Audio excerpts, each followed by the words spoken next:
Hello friends, welcome to this video. और आज की इस वीडियो में हम सीखने जा रहे हैं how to write give your opinion type of essay और what is your opinion. IELTS writing task 2 में 6 टाइप के एसेज होते हैं, उनमें से एक है गिव योर ओपिनियन और व्हाट इज योर ओपिनियन। दोस्तों, इसके लिए हम एक खास स्ट्रक्चर को फॉलो करेंगे। अगर आप उस स्ट्रक्चर को सही से फॉलो करते हो, I guarantee you will be able to score 8+। Yeah, and if you go away from that structure, then I don't think so you'll be able to score high.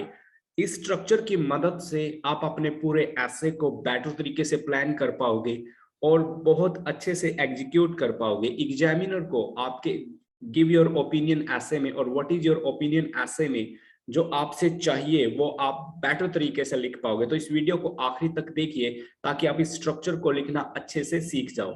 चलिए दोस्तों, शुरू करते हैं। सबसे पहले हमारे पास यहाँ पे एक स्टेटमेंट है, some people believe that violence on television and in computer games has a damaging effect on society. Others deny that these factors have any significant influence on people's behavior.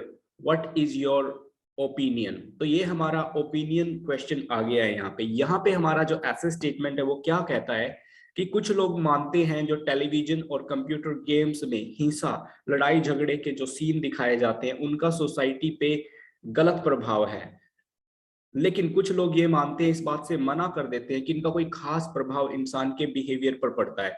So what is your opinion? आपको अब यहाँ पे अपना opinion देना है। यहाँ पे देखिए दोस्तों, दो थॉट्स की बात हो रही है, दो ओपिनियंस यहाँ पे हमारे पास है। पहला ओपिनियन क्या कहता है कि some people believe that violence on television and computer games, जो वायलेंस है कंप्यूटर गेम्स है उनका सोसाइटी पे डैमेजिंग इफेक्ट है, बुरा प्रभाव है। एक थॉट ये हो गया।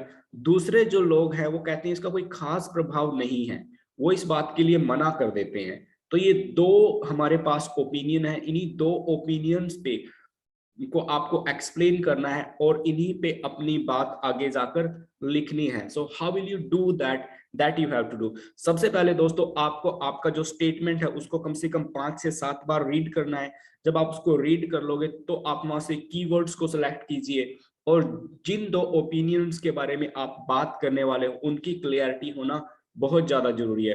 What happens with most of the students, they do not read the statement well and they start writing. After that, they are unable to execute it well. So what do you have to do?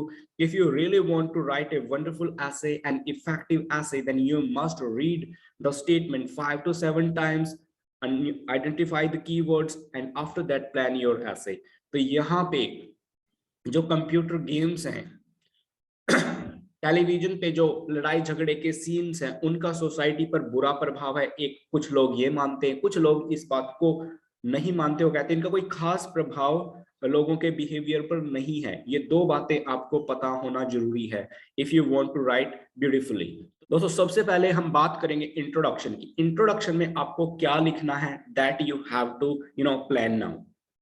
एक normal बात है जैसे हम करते आए हैं। हमारा जो स्टेटमेंट है ये हमारा पूरा स्टेटमेंट हो गया। इसको आप रीफ्रेज कीजिए, इसी को अपने वर्ड्स में लिखना है, राइट। जब आप इसको अपने वर्ड्स में लिखोगे उसके बाद क्या करना है, मेंशन पॉइंट 1। ओके, यहाँ पे अपना एक ओपिनियन को मेंशन कीजिए। अपना पहला ओपिनियन क्या हो गया, some people believe that violence on television and in computer games has a damaging effect on society. एक ओपिनियन ये हो गया, इसको आपको चेंज करके लिखना है, सेम का सेम कॉपी नहीं करना है। दूसरा जो अपना ओपिनियन है वो ये है कि इसका कोई खास प्रभाव हमारी सोसाइटी पर नहीं है, लोगों के बर्ताव पर नहीं है। इन दोनों ओपिनियन को आप यहाँ पे लिखिए, राइट। एक एक अच्छा सेंटेंस, लेंथी सेंटेंस इन दोनों ओपिनियन पे आपको लिखना है। भूल मत जाना दोस्तों, you have to mention both opinions clearly. आपका जो इंट्रोडक्शन है उसमें आपको क्लियरली इन दोनों ओपिनियन को मेंशन करना है। कैसे, किस स्टाइल में करोगे, रीफ्रेज करके। इनको रीफ्रेज होना बहुत ज्यादा जरूरी है। उसके बाद आपका जो थॉट है इन दोनों पॉइंट्स पे उसको मेंशन करना है, राइट। तो कुल मिला के 45 से 55 वर्ड्स का आपका इंट्रोडक्शन यहाँ पे बन जाएगा। उसके बाद क्या करना है, बॉडी 1 पर जाना है। बॉडी 1 में what you have to do, उसके बाद आपको यहाँ पे एक एग्जाम्पल देना है। एग्जाम्पल के तौर पे आप किसी भी मूवी का कोई भी सीन बता सकते हो कि इसको कुछ लोगों ने कॉपी किया था जिसकी वजह से उनको ये नुकसान हुआ, राइट? तो you can tell about that. और फिर आपको देखो, आपका जो बॉडी वन है, जो पहला थॉट आपने उठाया, पहला जो ओपिनियन आपने उठाया, वो कंप्लीट होना चाहिए। एग्जामिनर को ये नहीं महसूस होना चाहिए, he should not feel that your body one is incomplete. You have to totally finish that. अपना जो पहला पॉइंट है उसको टोटली फिनिश करना है, राइट? कैसे करोगे? आप उस ओपिनियन को, जैसे हमने यहाँ पे क्या गया है, उसके बारे में लिखना है। उसके बाद आपको रीजंस देने हैं, उसके बाद एक एग्जाम्पल देना है। एग्जाम्पल देने के बाद आप अपना थॉट दीजिए कि हाँ ये इससे है, ओके। उसके बाद अपना पॉइंट आता है बॉडी टू का। दोस्तों बॉडी टू में क्या करना है, कुछ लोग ये मानते हैं कि उनका सोसाइटी पर खास प्रभाव नहीं है। अब इस बात पे आपको लिखना है। अब यहाँ पे देखिए दोस्तों, रीजंस देने हैं कि किस टाइप के जो सीन्स होते हैं उनका ज्यादा असर हमारे ऊपर नहीं होता। फिर आपको एग्जाम्पल प्लेस करना है, okay, you give the example over here, okay. दूसरा पॉइंट जरूर मेंशन करना है, उसके बारे में जरूर लिखना है। हो सकता है कि आप उस बात से कम सहमत हो, but you have to talk about that also. इन दोनों पॉइंट्स पर, इन दोनों थॉट्स और पर्सपेक्टिव्स पर आपको बात करना जरूरी है। एंड उसके बाद आपको क्या करना है, अपना जो पॉइंट है, जो थॉट है आपने लिखा है, उसको फिनिश करना है, इनकम्प्लीट नहीं होना चाहिए, okay. This way you will be able to write both paragraphs effectively, और एग्जामिनर के सामने आपकी हर एक बात बड़े अच्छे ढंग से क्लियर होगी। And after that what you have to do, उसके बाद क्या करना है आपको, अपना जो कंक्लूजन है वो प्लान करना है। बहुत से हमारे फ्रेंड्स हैं जो कंक्लूजन में गलती करते हैं। कंक्लूजन में दोस्तों आपको करना क्या होता है, that you have to think. दोस्तों कंक्लूजन में हमें करना क्या होता है उसके बारे में जानिए। कंक्लूजन में जो आपकी जो स्टेटमेंट है, ठीक है, उसी को रीफ्रेज करके लिखिए और ब्रीफली मेंशन कीजिए 1.2 को। लेकिन एक चीज नहीं भूलें, यहाँ पे ओवरऑल आपको अपना ओपिनियन देना नहीं भूलना है, जो आप इस बारे में सोचते हो। और आपका जो ओपिनियन हो वो ग्लोबल तौर पे लिंक होना चाहिए, right? It must be heard globally. Examiner should feel that you have placed your thoughts according to a global perspective and according to a global audience. किसी एक डेमोग्राफी को आप हिट मत कीजिए जब ओवरऑल अपना ओपिनियन आपको देना हो, ओके।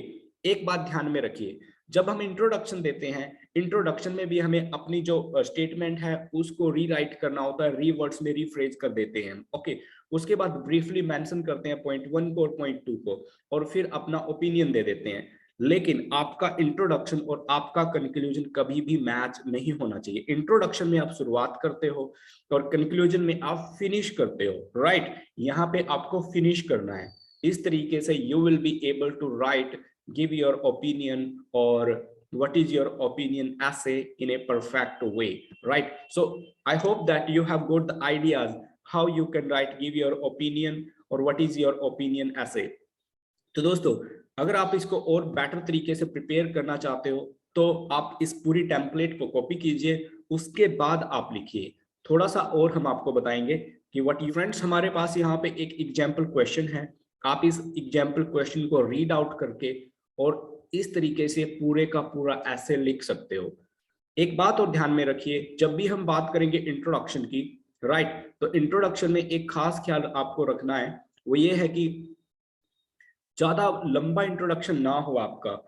एक लाइन आपकी वन ओपिनियन के बारे में हो, दूसरे ओपिनियन के बारे में एक लाइन हो। ज्यादा एक्सप्लेन करने की कोशिश आप इंट्रोडक्शन में ना करें और don't forget to give your opinion, और अपना ओपिनियन देना तो बिल्कुल भी नहीं भूलना है आपको, राइट? इस तरीके से आप कर सकते हो।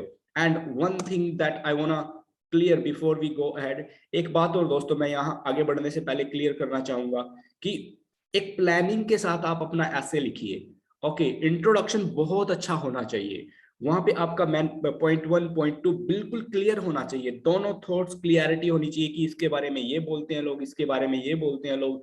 और फिर I believe that violent games have negative effect on people's mental and physical health. However, some games are there, they don't affect negatively, तो वो नेगेटिवली इफेक्ट नहीं कर सकते, ठीक है? तो ये आप बात कर सकते हो। 1 लाइन लिखिए, एक पूरा सेंटेंस लिखिए लंबा ओपिनियन 1 के बारे में, फिर एक पूरा लंबा सेंटेंस लिखिए ओपिनियन 2 के बारे में, और सेंटेंस लिंकर जरूर यूज कीजिए। Do not under estimate the power of sentence linker. Okay, use कीजिए इफ का, बिकॉज, सो, while, however, ये बहुत ज्यादा जरूरी है। आप इस तरीके के सेंटेंस कनेक्टर जिनको क्लॉज बोल देते हैं, उनको आपको यूज करना बहुत ज्यादा जरूरी है। कॉम्प्लेक्स सेंटेंस लिखिए, कंपाउंड सेंटेंसेस, ये आपके टास्क को बहुत अच्छा बना देंगे अगर आप कॉम्प्लेक्स और कंपाउंड सेंटेंस बनाना जानते हो।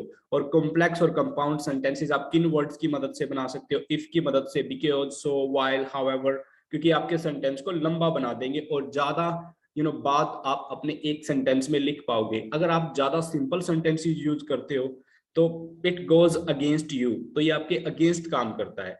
तो this is extra suggestions from my side, so you could plan your essay well. उम्मीद करता हूं कि हमारी वीडियोस आपको बहुत ज्यादा बेनिफिट कर रही हैं। दोस्तों, अगर आपको हमारी वीडियो से बेनिफिट हो रहा है तो कमेंट में हमें जरूर लिखें, और अभी तक अगर आपने हमारे चैनल को सब्सक्राइब नहीं किया है, do not forget to subscribe and please share this video with your friends so they can be benefited. उम्मीद करता हूं, तो आई होप दैट कि आज आपने गिव योर ओपिनियन और व्हाट इज योर ओपिनियन ऐसे लिखना सीख लिया। अभी भी आपको कहीं पे कोई कंफ्यूजन है तो हमसे बात करना ना भूलें। कमेंट में अपना कोई भी क्यूरीज डालिए, वी विल रिप्लाई और we will make a video on that. Thank you so much, see you next time.